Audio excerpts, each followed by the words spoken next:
Good morning. I'm Mayor Lovely Warren, and it's an honor to be here today to welcome Governor of our great state, Andrew Cuomo, and all of you to our region's signature economic development project, Eastman Business Park. I would also like to take a moment to recognize and welcome our local leaders, Monroe County Executive Maggie Brooks, Monroe County District Attorney Sandra Dorley, Rochester City Council President Loretta Scott, Director of Eastman Business Park Mike Alt, and all of the other distinguished elected officials who have joined us here today. I would also like to take a moment to recognize our community partners, including the Finger Lakes Economic Development Council and all the other guests that are with us. The redevelopment of Eastman Business Park is a top priority for our region, and it is well on its way to becoming the 21st century Rochester success story, building upon our great tradition of combining innovation and hard work. The investments made here, like Sweetwater Energy, will help stimulate the economy and put people back to work. I know we all look forward to the day, many more days like this, where partnerships and collaboration create more opportunities for employment that strengthen our economy. I don't know about you, but I feel a spirit of renewal in the air. Governor Cuomo, your presence here today and your support of projects like these and future projects like these in Rochester show you understand that Rochester is on the rise. We are on our way back. With your help, we will continue to make our entire region work and put people back to work. Thank you all for being here today. It is my distinct pleasure and honor to welcome my good friend and Majority Leader of the New York State Assembly, Joseph Morelli, to the podium.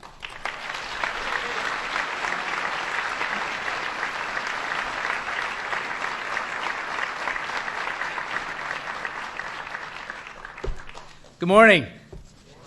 Thank you so much to our great new mayor, who's full of energy and doing such great work in just a few short weeks at City Hall. I am delighted to be here, and certainly delighted that the governor is here with us again for a very, very important announcement, as well as a discussion of the budget. I do want to take a moment to introduce two of my colleagues from the New York State Assembly who have joined us, my good friends in the front row, Mark Johns.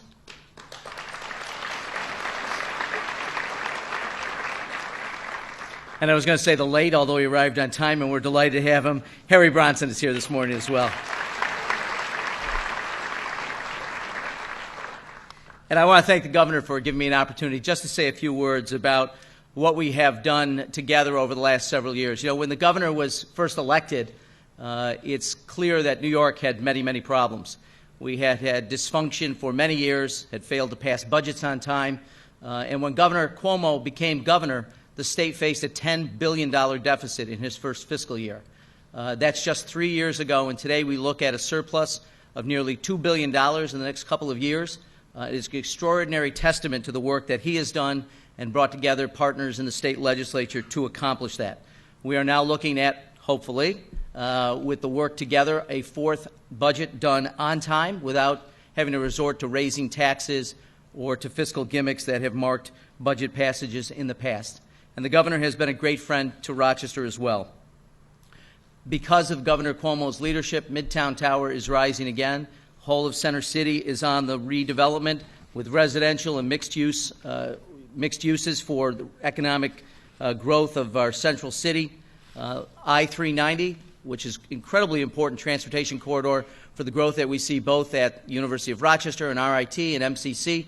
That whole economic growth that will be created because of that corridor's redevelopment, and he announced yesterday final funding for the final phase of that project. We've also stepped up investment through the governor's efforts for $12 million to support the expansion at Bausch & Lomb of manufacturing and distribution services here in Rochester to retain and grow jobs in the Finger Lakes region. There are a few major projects in this region that the governor hasn't touched. He's here often. He has worked tirelessly with us on, and particularly the redevelopment of Eastman Business Park, which we're here to talk about in part today. So I want to thank the governor for his extraordinary leadership. I'm looking forward to many years working together in partnership with the mayor, the county executive, those in the state and county legislatures to rebuild Rochester and the Finger Lakes region. And so I cannot thank him enough for his extraordinary leadership. And his partner, who is no stranger to those of us in our region, who has been serving our community since he first donned a uniform for the Rochester Police Department, and rose through the ranks to become our mayor and now the lieutenant governor of the state of New York. He's a great friend, he's a great partner, and it is, as always, a great pleasure to introduce. I think I've introduced this man more than anyone else on the planet. That's going to be my hallmark when I leave office, but it is always a pleasure to do it. My great friend and yours, the Honorable Lieutenant Governor of the state of New York, Robert Duffy.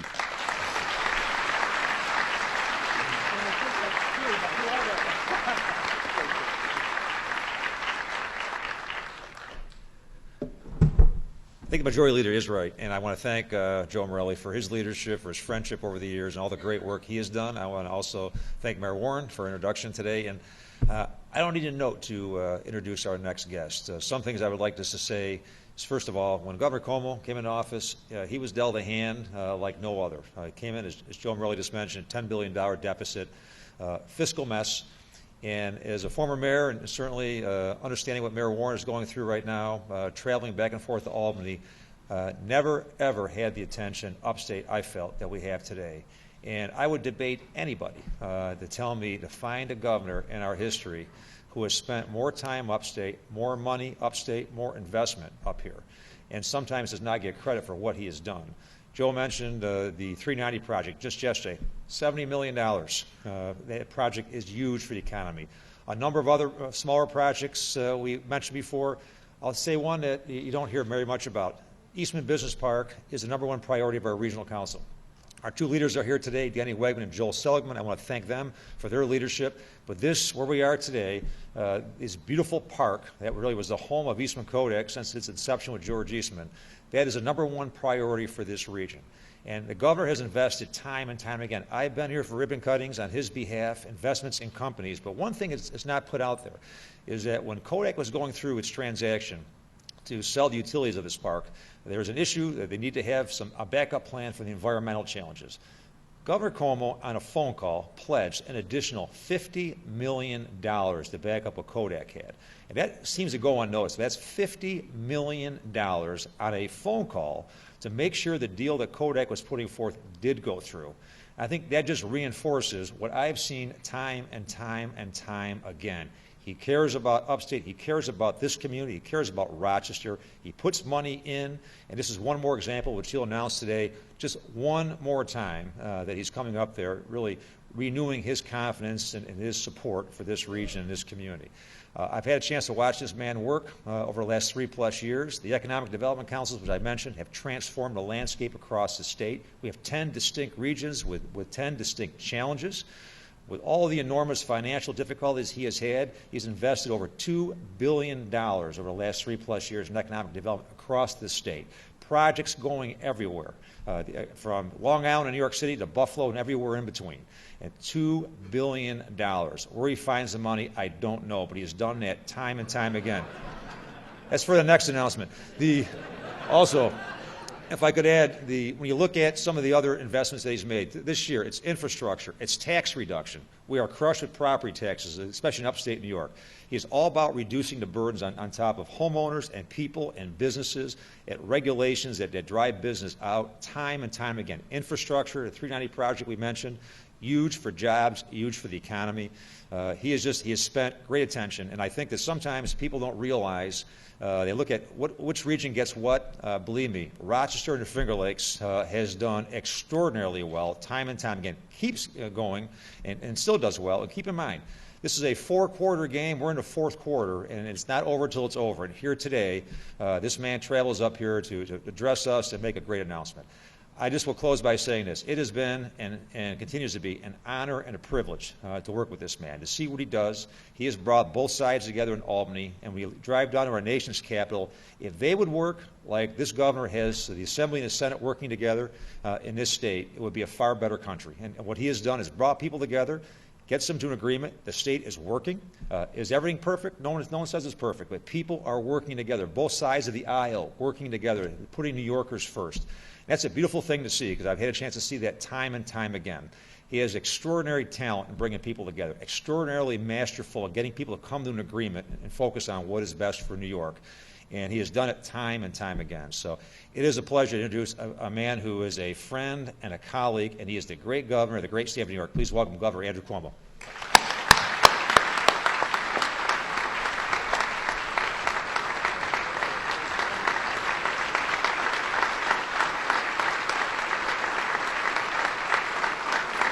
Thank you. Thank you. Thank you, thank you, thank you. Thank you very much. Thank you very much. Good morning to all of you. It's my pleasure to be back in Rochester once again. Bob Duffy. I remember when Bob Duffy was Mayor Bob Duffy. I was the Attorney General of New York, and I would come up and I would do events with the mayor quite regularly. And I got back in the car in front of City Hall one day, and I said to the fellow who was driving, I said, boy, that Bob Duffy is one impressive guy. And the driver said, you know, you say that every time you get in the car after you do an event with Bob Duffy. And it was true. He did a really magnificent job as mayor. As soon as I started thinking about running for governor, I knew there was only one person who I would want as my partner in Albany. It was the first decision I made. It was the best decision I made. He has been phenomenal. He's everything that you want public service to be about. The sincerity, the integrity, the talent, the performance. He was a great mayor. He's been a phenomenal friend to me and public servant, Bob Duffy. Let's give him a round of applause.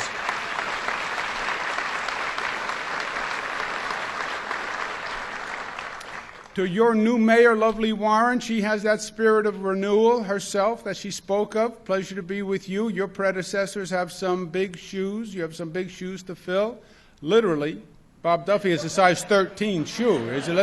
She's off to a great start. Let's give her a round of applause, Mayor Warren.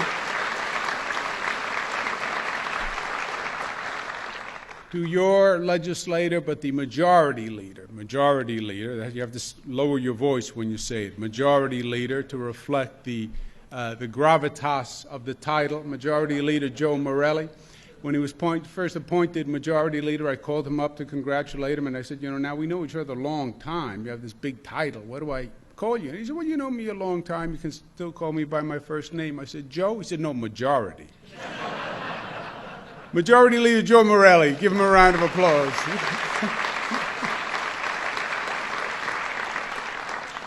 We have our partner, County Executive Maggie Brooks. It's a pleasure to be with you, County Executive. Thank you very much for taking the time to be with us, County Executive Maggie Brooks. And Joel Seligman and Danny Wegman, who take a tremendous amount of time to lead the Regional Economic Development Corporation, and they do it really extraordinarily well. Danny and Joel, thank you for everything you do.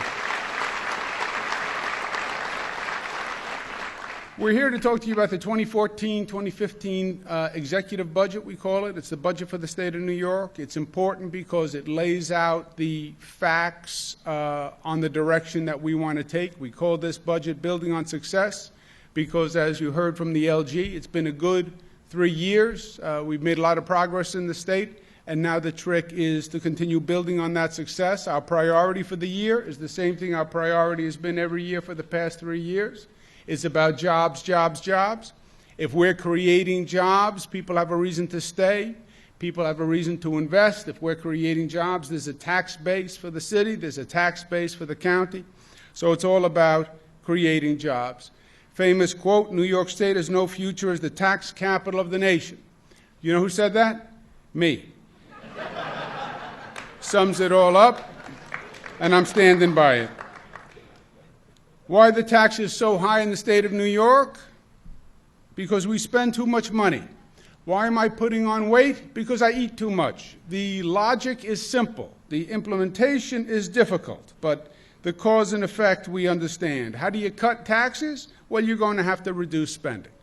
That's where we were 3 years ago. That was the truth, and that is what we've done. The story of New York, how did we get here? This one chart tells it all.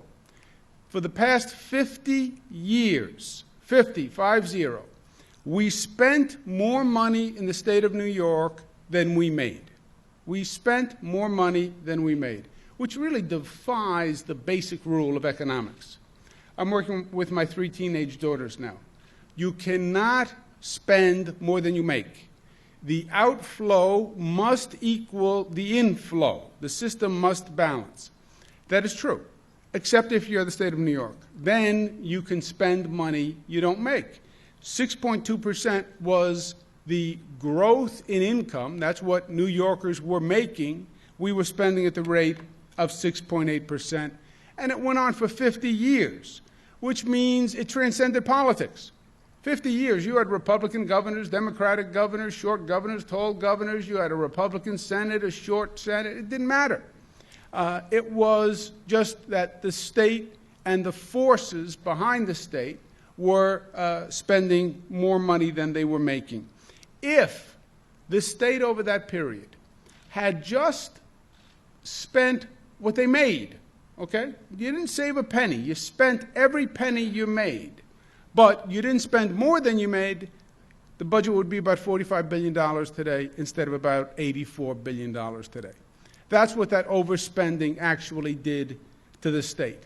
And the reason it happened, regardless of politics, was it was the special interests that were really in control during the budget process, and we're increasing it. Government raises taxes too high, businesses and people leave. We've been talking about the new mobility in society, that businesses can leave, that people can leave. It's true. And it happened. And it happened all across upstate New York. What did we have to do as job one? We had to reduce spending in this state, and we did. And the proof is in the numbers. And sometimes it's not words, it's numbers. This is the average spending for different administrations. Governor Nelson Rockefeller, big spending Republican governor, 11%. M. Cuomo, we only say M, like maybe you won't figure out who it is that we're related. M. Cuomo is Mario Cuomo, who's my father, just to be disclosed and be transparent. 6.9% during his term. George Pataki, 5.2%.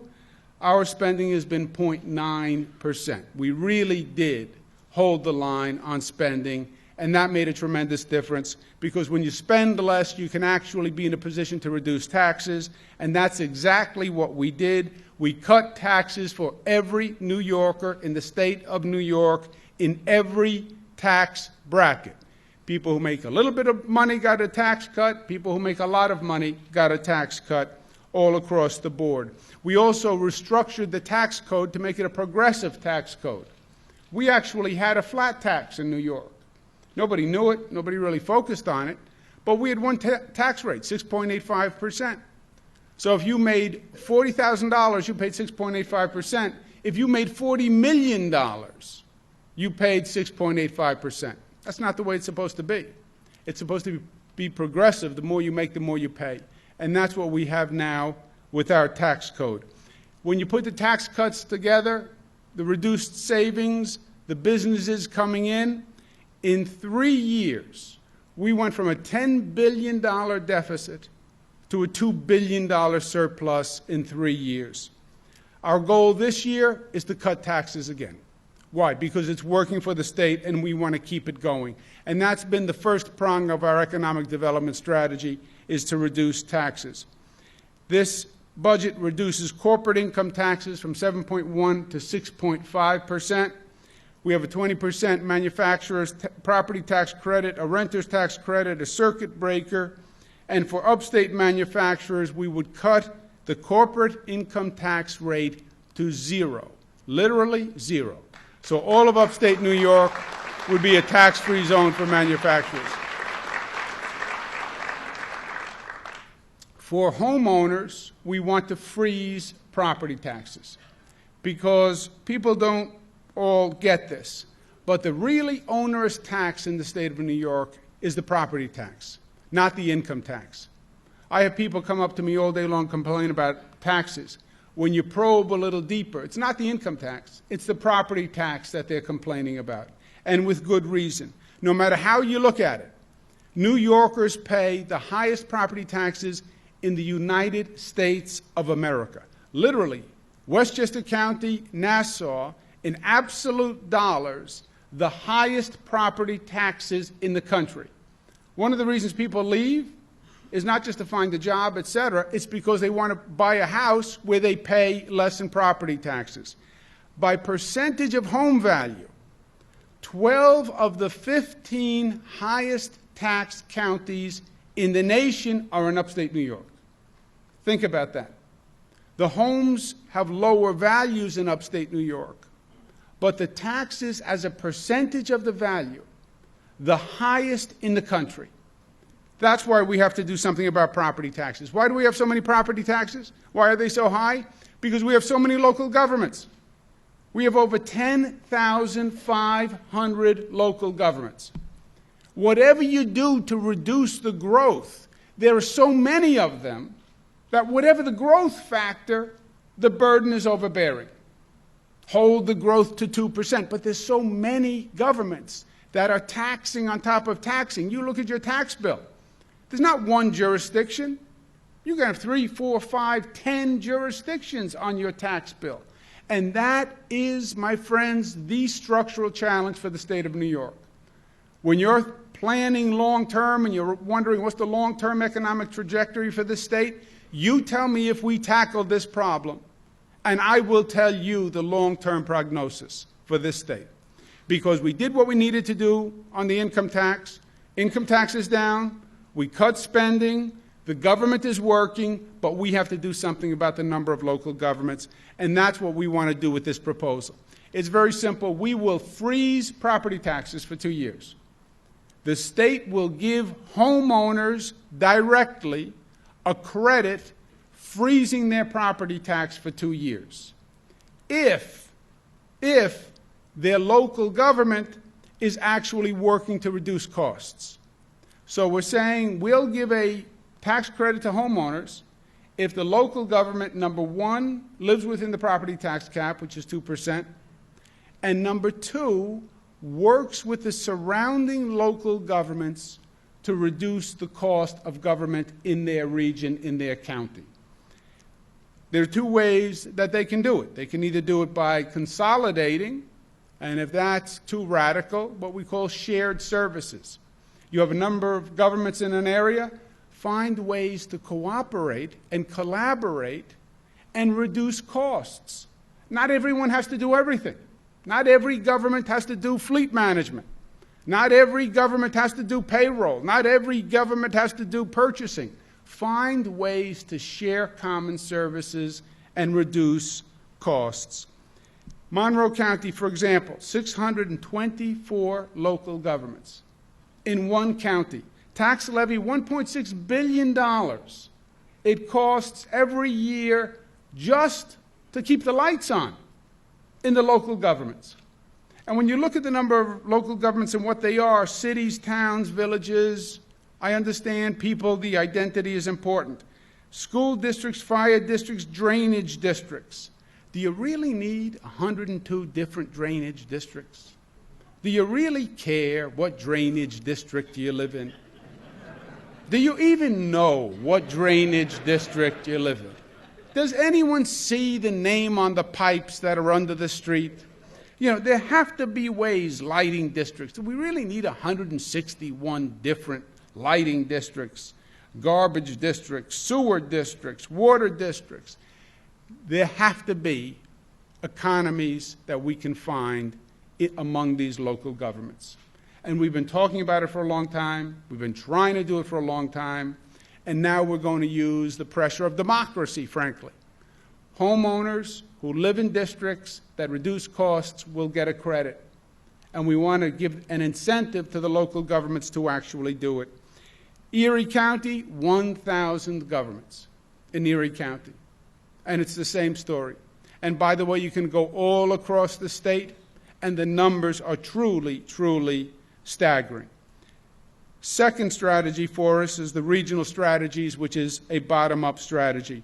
We have regional economic development councils that are doing extraordinarily well. As I mentioned, Joel and Danny here, their leadership has brought $225 million to the Finger Lakes region over 3 years. None of it was even taxed, by the way.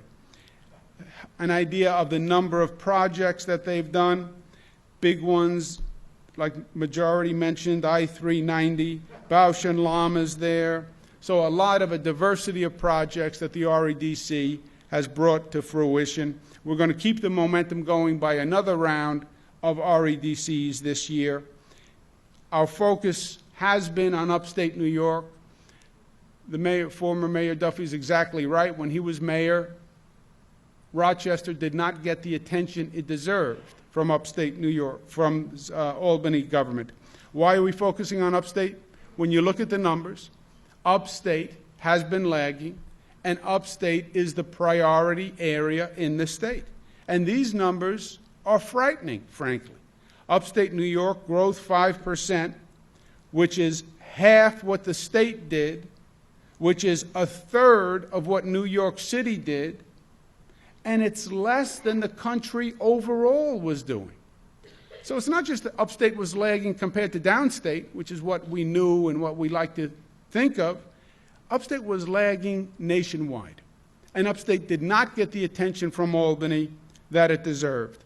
What happened in Upstate New York? And I think it's important to understand the depth of the problem, because you'll never solve a problem in life you are unwilling to admit. It wasn't an episodic problem. We've had a problem in Upstate New York that goes back generations now.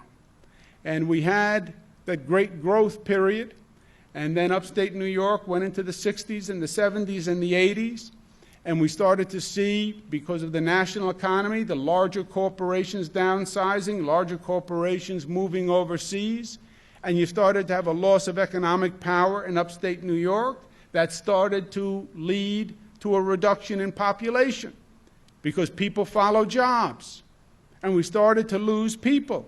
And after we started to lose people, we started to lose political power, because literally the size started to diminish, the political participation diminished, and the political power diminished. Washington, Albany were not as attentive as they should have been to the problems in Upstate New York. And that's what we're trying to correct. Upstate New York, in my opinion, got short shrift from the state government for too long. And we're just trying to right a wrong that was years in the making. And this downward spiral has continued for too long. And we're now stopping the spiral, and we're reversing it. The one exception in Upstate New York that has seen economic growth is the Capital District, where the state government has invested billions and billions of dollars in a really explosive industry called nanotechnology. And it has transformed the economy in the capital region, but literally billions and billions of dollars in investment. And it wouldn't have happened without the state government making that investment. Now, why did the state make that investment in the Capital District region? There was a senator named Joe Bruno, who was the head of the Senate for many years.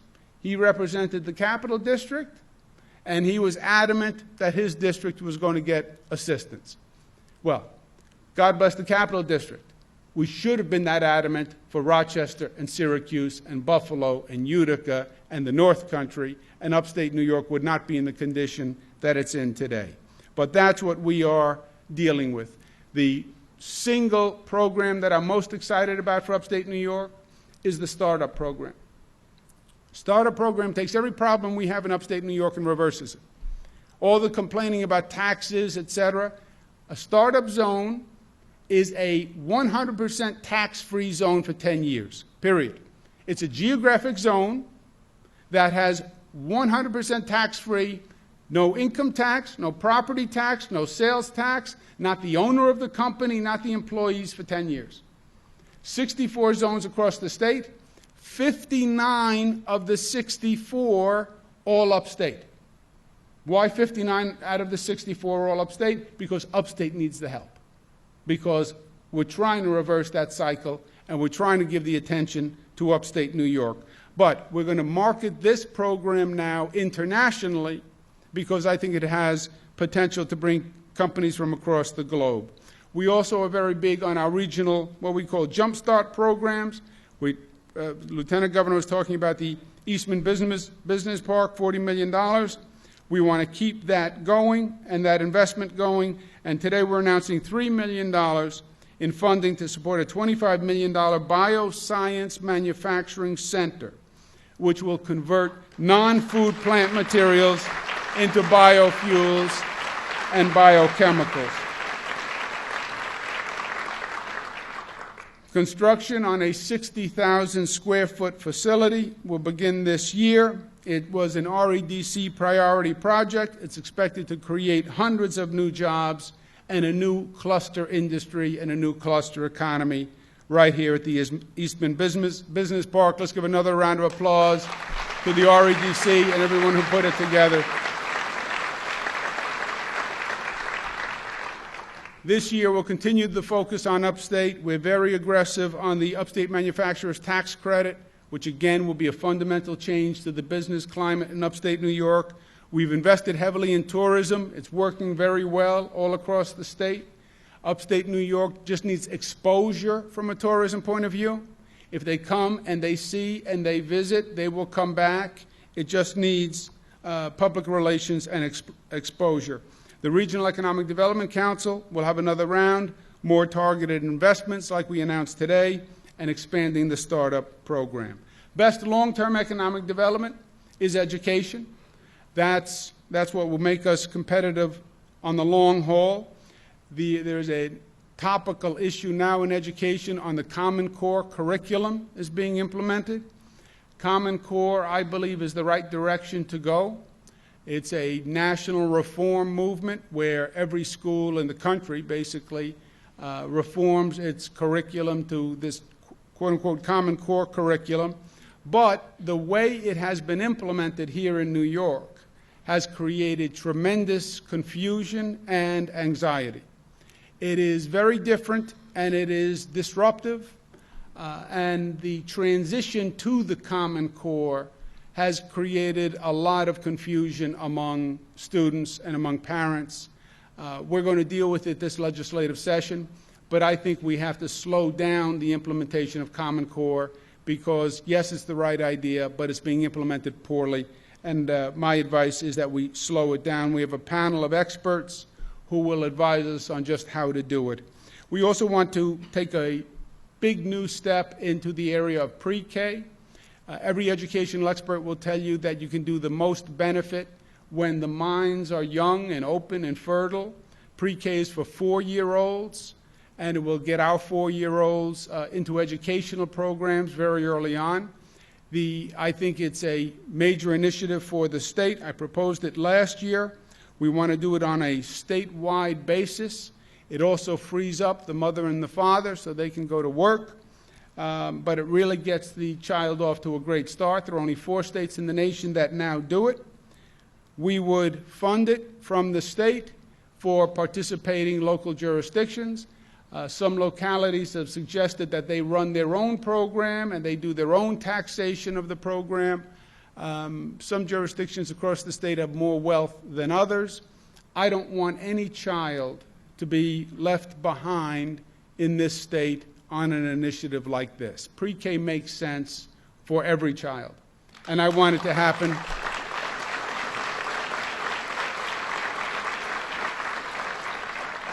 I want it for the children in New York City. I want it for the children in Albany, Buffalo, and Rochester. Every child should have this advantage, and every child will. We have on the ballot for this November a $2 billion Smart Schools initiative to invest in technology. A lot of the education advancements are from use of technology. Our public schools don't have the technology that they need, and this would be an investment in technology, but I think well-deserved.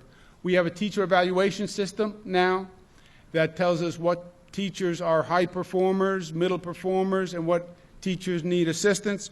I want to have a $20 million teacher excellence fund to incentivize teachers who are high performers. You want a teacher to do well, you want to give them an incentive to do well, this bonus pool will do just that. We have a scholarship program that is trying to accomplish 2 things. Number 1, we want to get the best students we can into the SUNY and CUNY system. We also want to encourage students to go into the STEM careers. This program says if you graduate in the top 10% of your high school class and you will pursue STEM studies, SUNY or CUNY in New York City will give you a full scholarship, period, to a SUNY school if you're in the top 10% of your high school class.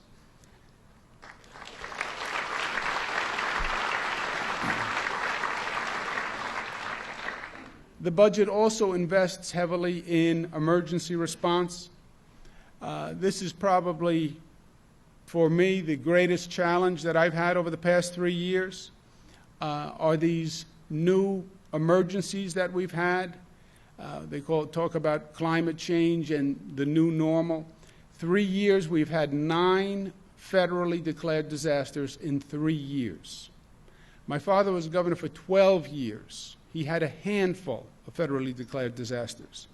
They happen with a frequency and a ferocity that we have never seen before. New York did not have earthquakes, and it did not have floods. This didn't happen here, and it's happening now more and more. We're not prepared for it. The infrastructure isn't designed for it. We're not trained for it. But for the grace of God, we could have lost more people over these past few years in these storms, and I want to make sure we are as well prepared as we can, and I want to invest in the right technology, a state-of-the-art weather detection system, so you know where the storm is going to come and when. We laugh about the weatherman or the weather person, whatever the correct expression is. We make major decisions on the weather forecast. And there have been times where they said, storm is going to hit on Long Island. And we deploy resources from all across the state, all down to Long Island, plows and trucks and personnel. And then the storm doesn't hit Long Island, the storm hits upstate New York, And now we had already deployed everything to one end of the state. The weather forecasting system depends on the state's weather detection system. We want to install the best weather detection system that we've seen in the country. We want to start the first college for emergency management. There is no college for emergency management. Colleges offer courses, but there is no college for emergency management. We want to have it right here in the state of New York. We want to train our citizens so they know what to do, because you are the first responder in your own house for your own family, and you want to have the right training and the right equipment so you know what to do in case of an emergency, backup power for gasoline stations, etc. But we're going to make this investment because it's literally a matter of life and death. Last year I proposed a Public Trust Act for the legislature. Legislature did not agree to pass it. It's new ethics reform. I'm going to try again, and I'm including in this budget reforms to the Board of Elections for independent enforcement, establishment of new anti-bribery laws for the legislature, and required disclosure of outside clients with business interests before the state. For me, it's a simple equation. The capacity of a government has two factors: the competence of the government and the trust of the government. I think it's inarguable, but this government has shown competence. We're working better than we've ever worked. If we improve the trust and the public's perception of the trust, you actually increase the capacity of the government. And that's what ethics reform is all about for me. But it's inarguable, but that the government is working better. And as you heard from the Lieutenant Governor, we tried a different way 3 years ago. And we came together and we said, look, this is not working in the state. There was dysfunction, there were scandals, there were indictments, it was terrible. We said we're going to try something different. And basically the essence of what we said was, look, we all come from a particular part of the state. We all come from a political party. But we're not Democrats first, and we're not Republicans first. We're New Yorkers first. And let's leave the politics at the door, and let's do what's right for the people of the state. Let's leave the politics at the door and find ways to compromise. Let's stop yelling and start talking. Let's listen. And let's find out how we can come to a collaborative end so we actually progress. Paralysis, gridlock hurts everyone, because then you're just not moving forward. And since then, and I credit the legislature essentially, because we have a Republican-controlled Senate, Democratic-controlled Assembly, they really have put their politics aside and acted in the best interest of the people of this state. And let's give the members of the legislature who are here a round of applause, because they deserve it.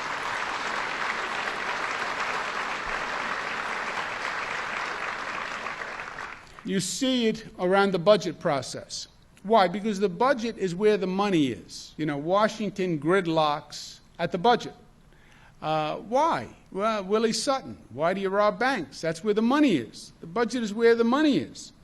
And it happened here in the state capital also. State government was gridlock on steroids for a lot of years. Past 30 years, 23 budgets had been late, average of 50 days. It was that annual Albany show. Remember, it would be on the news.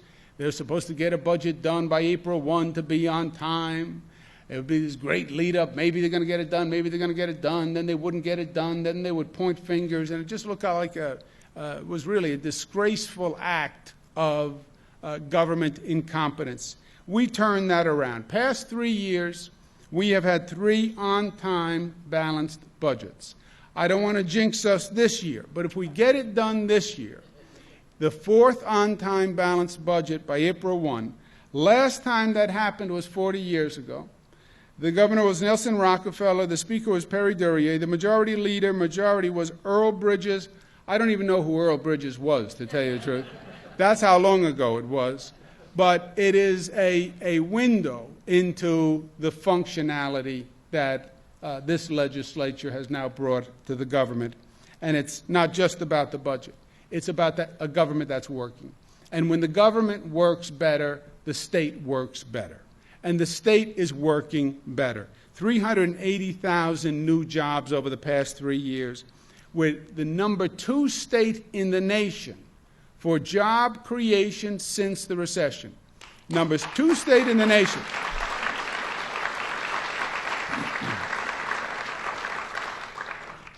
Unemployment in every region of the state is down. Unemployment in upstate New York dropped from 8.4% to 6.4%, better than the national rate of 6.7%, the single biggest one-year drop in recorded history, and the lowest rate in 5 years.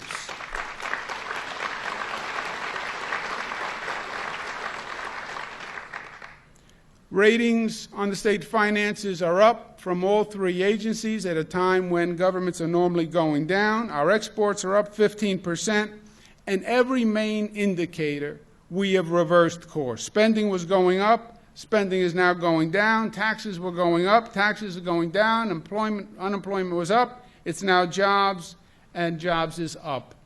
The last point is this. Thinking about Rochester and the trajectory of Rochester and the bad days of Rochester and that cycle of decline that we talked about. The silver lining is this, that when you ask people or talk to people who were leaving Rochester or leaving upstate New York, if you notice, they always said, I have to leave. They never said, I want to leave. They said, I have to leave. To me, that's all the difference. They had to leave. What we did in this state forced people to leave. Property tax is so high you can't pay for a house. You had to leave. Businesses had moved. You can't find a job. You have to leave to find the job. The company that your wife is working for moved. You have to leave to keep your wife employed. We did that.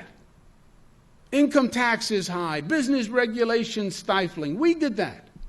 Nobody wanted to leave because nobody would want to leave Rochester.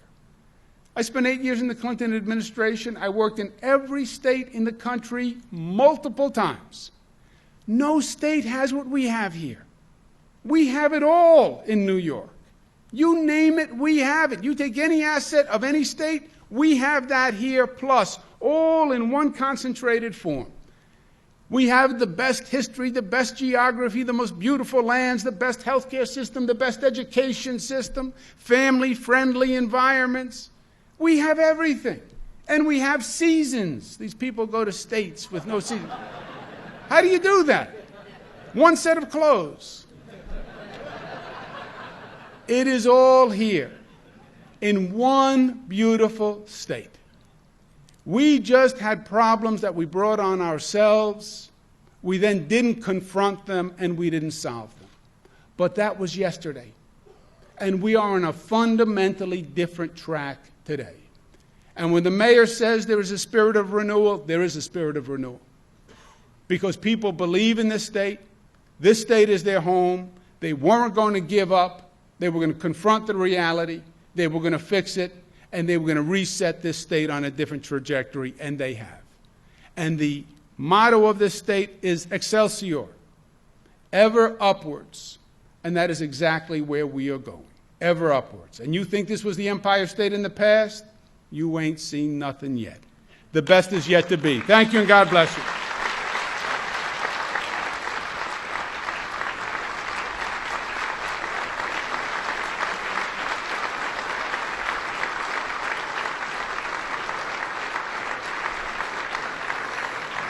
Well, I don't know about all of you, but I am so excited to be a New Yorker. I'm equally excited to be a Rochesterian, and Governor Cuomo, anytime you want to come to our great city and announce great projects like this, we are excited to have you. We wish you all a great day, and we thank you all for coming.